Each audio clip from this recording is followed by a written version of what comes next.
Hey everyone, Andrew here, bringing you another video, and today we're going to be continuing my top 10 countdown to my favorite Batman stories and graphic novels of all time.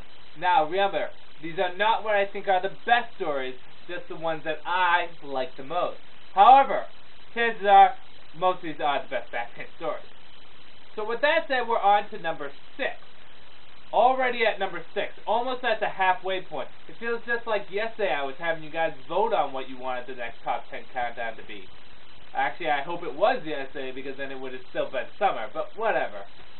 So with that said, we're doing number 6. And number 6 is going to be very black and white for a lot of people, a very controversial pick, because a lot of people are going to either love this story a lot, or a lot of people are going to hate it a lot. You know, who fucking cares? It's my pick. So, with that said, coming in at number 6 on the top 10 Batman countdown would be Batman Hush. Yes, Batman Hush.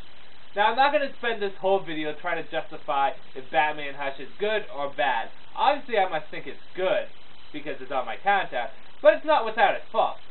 That's true.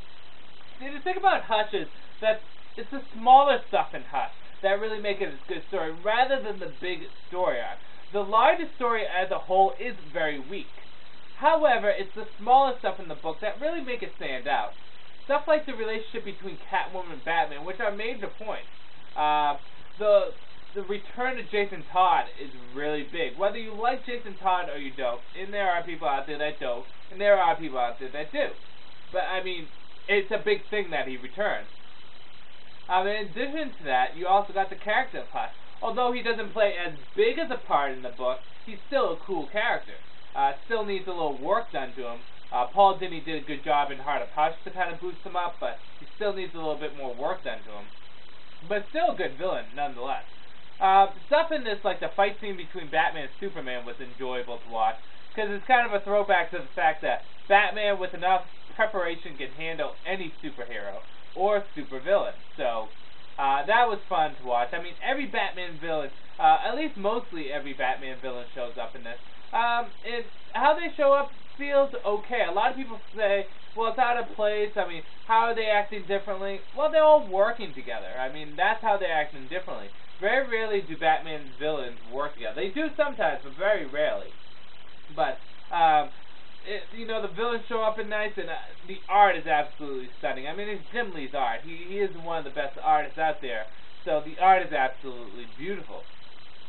I think Hush would have been a far better book if they ended it right when Jason Todd returned. Right when Jason Todd returned and the fight in the graveyard, if it ended there, I think it would have been an amazing story, because that was the climax, the pinnacle of the story. Everything else from there kind of felt downhill.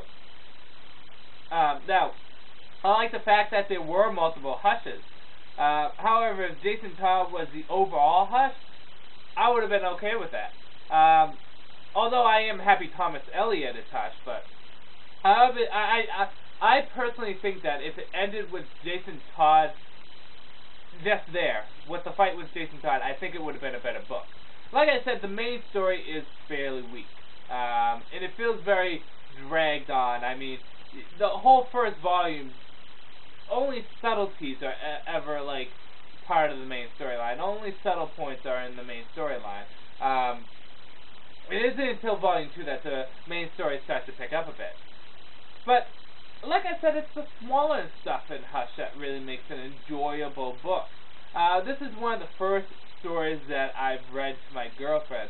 Every once in a while, she sits down with me and she reads the storybook. The first comic book I think we read together was The Killing Joke, and I think that's her personal favorite. I could be wrong, but we sat down and we read Hush, and she said that the story isn't great, but it's a fun book, and that's the thing. It's a fun book.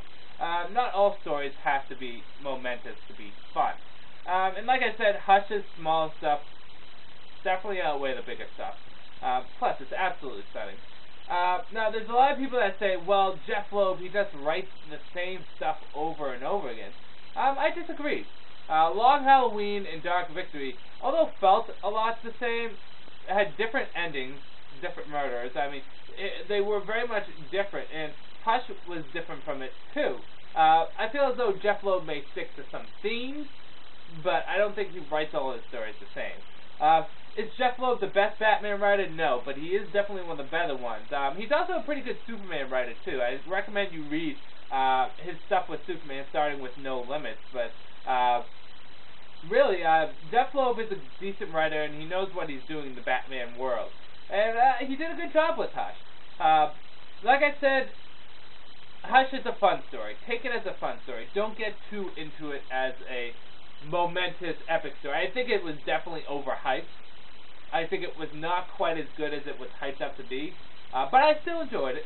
There were points in it that I loved. The Catwoman-Batman relationship was absolutely beautiful. Absolutely beautiful. And that's the thing about the ending that just bothered me so much, is that, like, the door was open, but the two of them didn't walk in, and it would have been nice if the two of them just got together, but what can you say? But yes, that is my number 6 pick, Batman Hush.